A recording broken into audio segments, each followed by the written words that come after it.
All right, welcome to How to Live on Less Than $25,000 and Still Enjoy It. So we're going to go through the steps here in this course that I used to live on less than $25,000 for 5 years. So let's get into who exactly I am and a little bit about my story, huh? That's me. Pretty good-looking fella there, huh? No, so I'm Craig Matthias, and I'm both a business owner, so that's that Matthias Media there. That's my company, matthiasmedia.com. And Create My Independence is my blog. That's kind of where I share my journey, and really it's been a foundational piece of starting my own media company and online business. So you may have heard people start businesses from a blog. Well, I'm one of those people that has started a business from a blog. So what we're going to do here is share a little bit about my business, my blog, so you understand kind of where I'm coming from. And if you want to go check it out, I'm definitely going to point you to the links where you can go check this stuff out. So there's my blog, Create My Independence is the name of it. All right, so it does have quite a bit to do with living on less than $25,000 a year.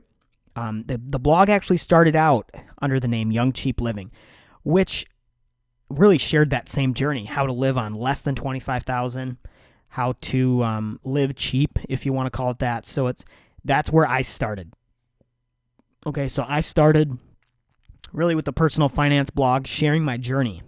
And I'm going to talk about my journey a little bit in the next video, but for now, I just wanted to point you over to my blog so you know how to get there. It's createmyindependence.com. So if you want to open it up, there's an archives link up the top right. You can just search through all kinds of articles. I think I've got over 200 articles there. There's also a podcast. If you're a podcast listener, you want to listen to this stuff on the go, you can definitely download those and listen to it. I've got a link to iTunes as well.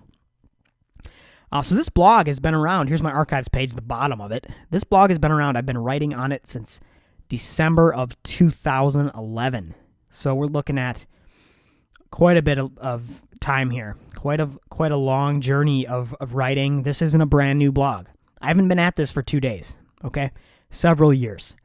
Okay, and then the next thing is I've been tracking my finances for, wait for it, 5 years. So if you look down at the arrow there, it's pointing to the start of my time using Mint.com, which is a financial tracking software. I'll tell you a bit about it later.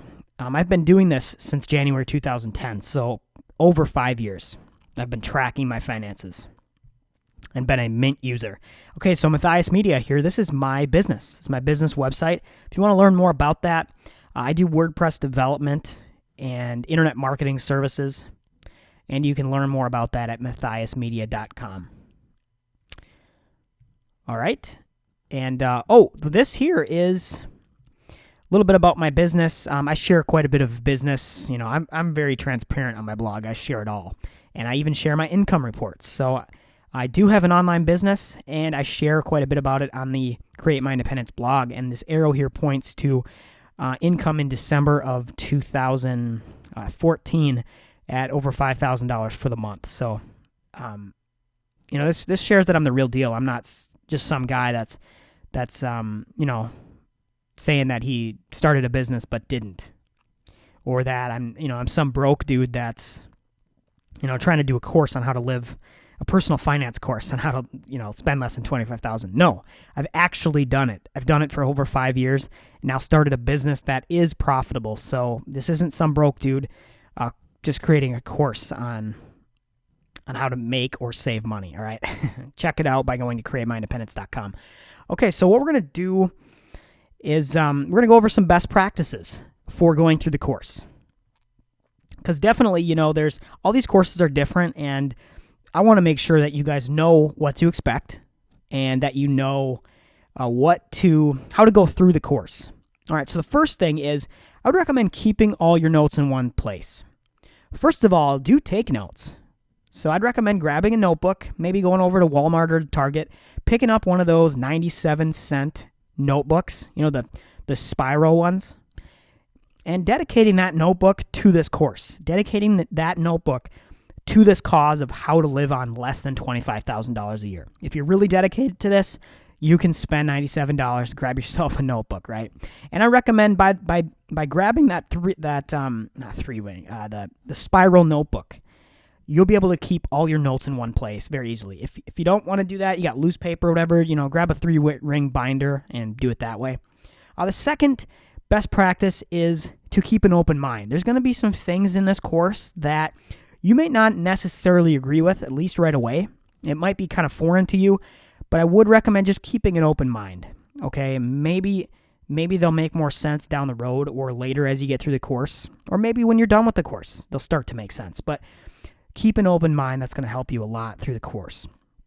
And third of all, this could be obvious, but complete the course. It's funny that less than 2% of books purchased in bookstores ever get read. Okay, so very little of the content people buy ever gets gone through. And so make this one of those 2%. Make this something that you do complete, because you're going to get the most out of it if you do complete the entire course. Okay? Make sure to download the audio files. So there's going to be audio MP3 versions of every module here in every session, every video. So what I'd recommend doing is just go and download that. There's going to be links to download the MP3. You could throw it on your iPod, your iPad, your smartphone, or whatever, and listen to it while you're on the go. Maybe listen to it while you're at work, or listen to it while you're on a bike ride or a walk or exercising.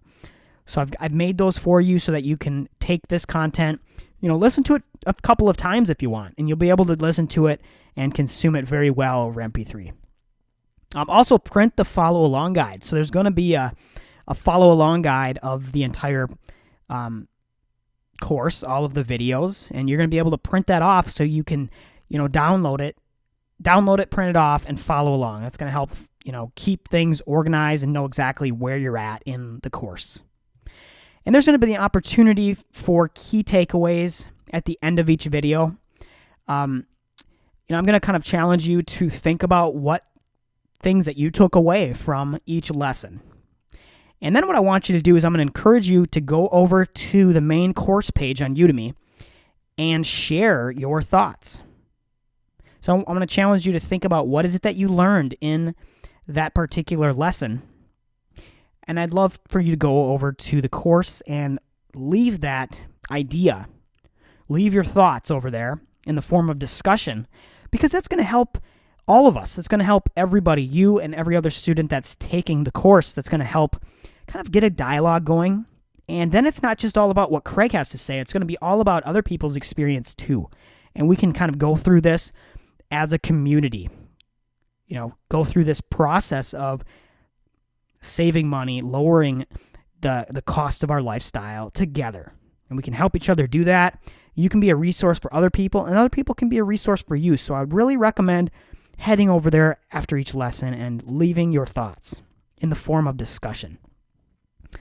Okay, so after we get through all of the different videos and the lessons, we are going to wrap it up with lessons learned. So we're going to kind of recap what we went over and just kind of make sure that we understand what's all been talked about, and make sure that we get it all kind of straight in our heads. And so I'm going to recap some of the lessons. You'll have a chance to write these things down and kind of go through the lessons, the important points, and hopefully that helps you. And then at the end, we're going to have frequently asked questions. So quite often I get questions. I'll get emails or whatever saying, Craig, what about this? I know you mentioned this in the course, but what about this exact question that pertains to me?